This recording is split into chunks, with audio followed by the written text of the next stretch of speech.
নমস্কার। আমাদের সান্ধ্য আসরে কথার কোলাজের পক্ষ থেকে সবাইকে সাদর আমন্ত্রণ। আর প্রথমেই বলি, যেটা প্রায় রোজই একবার করে বলি, আমি এই চ্যানেলে যে মতামত প্রকাশ করি সেটি আমার একান্ত ব্যক্তিগত মতামত। কারুর এই মতামত ভালো লাগতে পারে, কারুর ভালো নাও লাগতে পারে। অবশ্যই মন্তব্য করবেন, ইতিবাচক, নেতিবাচক সব মন্তব্যই গ্রহণীয়, সব মন্তব্যই আমাকে সমৃদ্ধ করে, কিন্তু অশালীন শব্দচয়ন নয়। অশালীন শব্দচয়ন মানুষকে কোনোভাবেই সমৃদ্ধ করে না, বরঞ্চ রক্তাক্ত করে।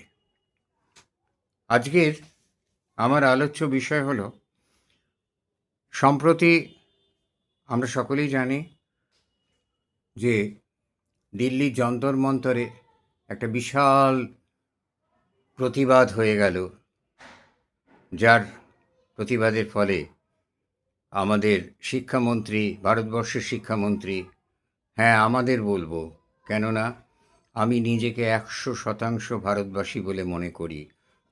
আমার শরীর ভারতবর্ষে, মন 7 সমুদ্র 13 নদীর পাড়ে বা হিমালয়ের ওপারে পড়ে নেই। আমি ভারতীয়, আমি হিন্দু। তো ধর্মেন্দ্র প্রধানজি সম্বন্ধে প্রতিবাদ ছিল। কেন কি বৃত্তান্ত রাজনৈতিক বিশ্লেষণে যাচ্ছি না, আমি রাজনৈতিক বিশ্লেষক নই। যা ঘটনা দেখি তার একটু বর্ণনা দেবার চেষ্টা করি আমার ছোটোখাটো জ্ঞানের মধ্যে, সীমিত জ্ঞানের মধ্যে। ধর্মেন্দ্র প্রধানজি পদত্যাগ করেছেন, কিন্তু এই আন্দোলনের ক্ষেত্রে অনেক রকম কথা উঠে এসছে। তার মধ্যে যেটা আমাকে ভাবিয়েছে সেই বিষয়টি হলো, এই আন্দোলনে আন্দোলনকারিণীরা তারা নানা রকম পোশাকে এসেছিলেন। হয়তো কারুর পোশাক এমনও ছিল যা দেখতে আমাদের চোখ অভ্যস্ত নয়। অনভ্যস্ত চোখে সেই পোশাক হয়তো অনেকের ভালো লাগেনি বা অনেকের কাছে আপত্তিকর মনে হয়েছে। সব কিছু তো খুলে দেখানোর জিনিস নয়। সে যাই হোক, সে যিনি করেছেন তাঁর ব্যক্তিগত রুচি। আমরা বড়জোর বলতে পারি তার রুচিটা ভালো না খারাপ, কিন্তু এটা নিয়ে কোনো মন্তব্য করা আরও অশালীন। আমি মন্তব্য করছি না, কিন্তু এই প্রসঙ্গে সমাজ মাধ্যমে একটি মন্তব্য দেখলাম, যে মন্তব্যের ভেতরে, মাফ করবেন, পরবর্তী কোনো পোস্টে নাম ধাম লিঙ্ক জিজ্ঞেস করবেন না, আমি টুকে রাখিনি, প্রবৃত্তি হয়নি। বিশ্বাস করা না করা আপনাদের ওপরে। মন্তব্য করেছেন জনৈক সমাজ মাধ্যমের দর্শক পাঠক। তিনি মা কালীর উদাহরণ দিয়েছেন কোনো বিশেষ ধরনের আচরণকে সমর্থন করতে গিয়ে। আপত্তিটা এখানে। মা কালীর উদাহরণ, দেবী কালীর উদাহরণ যেটা দেয়া হয়েছে সেই সম্বন্ধে কিছু বলবো। তার আগে একটা কথা বলবো, নুডিটি জিনিসটা ভারতীয় নয়। নুডিটি জিনিসটা ভারতীয় নয়। এই নুডিটি এসেছে, একে আর্ট ফর্ম হিসেবে স্বীকৃতি দিয়েছে গ্রিকেরা। গ্রিকেদের মধ্যে থেকে প্রথম নুডিটিকে আর্ট ফর্ম বলা হয়। নিউড স্টাডি গ্রিকেরা প্রথম তাদের স্টুডিওগুলোতে প্রবর্তন করে, তারপর আসে ফরাসিতে। তো এই যে নুড স্টাডি, এটাকে আর্ট ফর্ম বলে গ্রিকেরা মেনে নিয়েছে। সেখানে তারা বলেছেন ন্যূনতম পোশাকও ঈশ্বরের এই মহান সৃষ্টিকে আবরিত করে না, করতে গিয়ে ঈশ্বরের সৃষ্টিকে বিকৃত করে। তাই তাদের অধিকাংশ ভাস্কর্য আমরা দেখেছি নুড। কিন্তু সেখানে এই প্রতিবাদীরা, যারা মা কালীর নগ্নিকা, নগ্ন রূপ নিয়ে যারা এত প্রতিবাদ করেন, তারা একটা শব্দ ব্যয় করেছেন বলে আমার জানা নেই। আমার জানা নেই একটা শব্দ। ভেনাসের মূর্তি আমরা দেখেছি আরও অনেক গ্রিক ভাস্কর্য। সব থেকে বড় কথা, যে শ্বশ্রুগুম্ফ সম্বলিত অত্যন্ত গাম্ভীর্য ব্যক্তিত্বপূর্ণ মানুষটির একটি বিশেষ মতবাদের দ্বারা অনুপ্রাণিত হয়ে যারা ভারতীয় দেবদেবীকে অবজ্ঞা করেন, করুন, আমার কোনো আপত্তি নেই, সেটা তাদের রুচি। কেউ নাস্তিকও থাকবে, আস্তিকও থাকবে, নাস্তিক্য আস্তিক্য দুটোই তো বাদ আছে, আর তো নেই। তারা করুন, কিন্তু একটা দেশের সংস্কৃতিকে অবমাননার অধিকার তাদের নেই। তারা এই যে মানুষটির প্রভাবে প্রভাবিত হয়ে করেন, সেই জার্মান দেশেও তার মাতৃভূমিতেও রেনেসাঁ পরবর্তী সময় ভাস্কর্য, রেনেসাঁ পূর্ববর্তী সময়েও ভাস্কর্য চিত্রকলায় প্রচুর নুড দেখা গেছে, যাকে শিল্পকর্ম হিসেবে মেনে নেওয়া হয়েছে। ফ্রান্সে দেখা গেছে ইউরোপে, এই পাশ্চাত্য পৃথিবীর সর্বত্র দেখা গেছে। ভারতের প্রাচীন মন্দিরগুলো, খাজুরাহো, কোণার্ক, ইলোরা, সর্বত্রই নগ্নিকা দেখা যায়। অজন্তায় প্রচুর নগ্ন মূর্তি আঁকা হয়েছে। কিন্তু এই নগ্নতা, ভারতীয় নগ্নতা, আধ্যাত্মবাদের প্রতীক।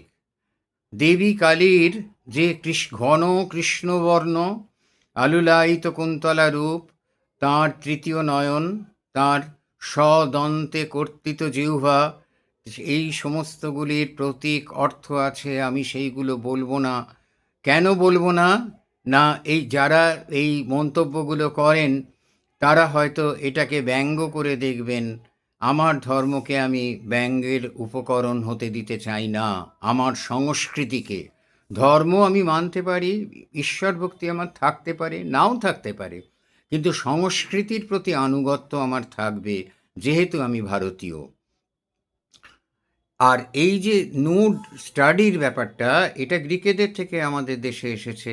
এই নগ্নতা, এটাকে বলা হয়েছে একটা শিল্পকর্ম। দেবী কালীর এই নগ্নতার ভেতরে যে রহস্য লুকিয়ে আছে, সেই রহস্য এদের জানার ইচ্ছে আছে কিনা আমি জানি না, অন্তত জানেন না, এটুকু আমি দৃঢ়ভাবে বলতে পারি।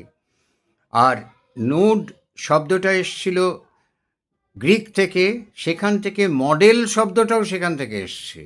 মডেল মানে একজনের হিউম্যান ফিগার দাঁড়িয়ে থাকা নয়, মডেল মানে মাপ, শরীরের মাপ। এবং এই শরীরের মাপগুলো, এটা ল্যাটিনে মোদেল্লা, তারপর সেই মোদেল্লার থেকে ফরাসিতে মোদেল, তারপরে ইংরেজিতে মডেল, সেখান থেকে মডেল শব্দটা এসেছে। তাহলে এই যে সামগ্রিক ব্যাপারটাকে আমরা দেখতে পাচ্ছি, এই সামগ্রিক ব্যাপারটাকে নিয়ে কোনো ব্যঙ্গাত্মক ভূমিকা কারুর নেই বা কোনো মন্তব্য কেউ করেন না। কিন্তু কিছুদিন ধরে দেখছি কালী মূর্তি নিয়ে লোকে নানা রকম কথা বলছেন। তার মধ্যে একজন পলিতকেশ বৃদ্ধ রাজনৈতিক ব্যক্তিত্ব আছেন, ইন্দ্রলুপ্ত হয়েছে যাঁর এতদিন ধরে রাজনীতি করে করে, কিন্তু তিনিও সেইখানে এই দেবীর মূর্তিকে তিনি ব্যঙ্গাত্মক দৃষ্টিতে দেখছেন। কেন দেখছেন আমি জানি না। তাদের বলবো, এই মায়ের, এই যে মা শব্দটা ব্যবহার করা হয় এটা সম্বোধনে, এই যে মায়ের যে রূপ, এই যে তার যে মূর্তি, এই মূর্তির প্রত্যেকটি অঙ্গের কিন্তু ব্যাখ্যা আছে। দেখুন, নুডিটি অশ্লীলতা, এই একটা ভুল, এই একটা ধারণা মানুষের মধ্যে আছে। প্রয়োগে কিছু থাকে, মানে পদার্থে কিছু থাকে না, প্রয়োগটাই সব। প্রয়োগ যদি অশ্লীল হয় তাহলে সেটা নিশ্চয়ই অশ্লীল। পদার্থের মধ্যে কিচ্ছু থাকে না। একটা কলমের মধ্যে কিচ্ছু থাকে না, কালি ভরা থাকে, কালিতে কিচ্ছু থাকে না। কালি দিয়ে যে লেখাটা বেরোয়, বিষয় সেটার ভেতর থাকে। সুতরাং সেইটা আমাদের বুঝতে হবে। আর এই ধরুন, আমাদের যে পৃথিবীর শ্রেষ্ঠ যে ভাস্কর্য, হ্যাঁ, পৃথিবীর শ্রেষ্ঠ হিন্দু ভাস্কর্য চোল সাম্রাজ্যের আমলে করা নটরাজ। পৃথিবীর সমস্ত ভাস্কর্য যদি একদিকে রাখা যায় আর আরেকটা পাল্লায় নটরাজকে বসানো যায়, নটরাজের পাল্লা নমিত থাকবে। সেই কারণেই আজকে সর্ন নটরাজকে অনুপরমাণুর, সেই যে নিত্যেরই বসে সুন্দর হলো বিদ্রোহী পরমাণু, সেই অনুপরমাণুর প্রতিমূর্তি নটরাজ, তিনিও কিন্তু নগ্ন। কিন্তু সেই নগ্নতা এত শালীন, যে এত সুন্দর, এত শৈল্পিক, যে সেই নগ্নতা এরা বুঝেছেন কিনা জানি না। আজকে এটা শোনার পরে হয়তো খুঁজে দেখবেন নটরাজের অঙ্গে পোশাক আছে না নেই, কিন্তু নটরাজের অঙ্গে তথাকথিত পোশাক না থেকে যে অদ্ভুত শালীনতার পোশাক জড়ানো আছে, এতটুকু নগ্নতার ছাপ সেখানে নেই। এটাকে শিল্প হিসেবে ভাবা হয়েছে। ভারতবর্ষের মতো দেশে এটাকে চিন্তা করা হয়েছে আধ্যাত্মিক একটা অধ্যাত্ম বিষয় নিয়ে। নগ্নতা বাউল গানে আছে, আউল ফকিরদের গানে আছে। আউল ফকিররা মুসলিম সম্প্রদায়ের, অবশ্য শুধু মুসলিম সম্প্রদায় বললে ভুল হবে, এরা হিন্দু মুসলমান উভয় দেবদেবীকেই সাধনা করেন। একটা গান মনে পড়ছে, বাবু সাজবি যদি মন, দেখবি যদি বৃন্দাবন, কালুল্লা কালা বলে কোষে লাগা দম।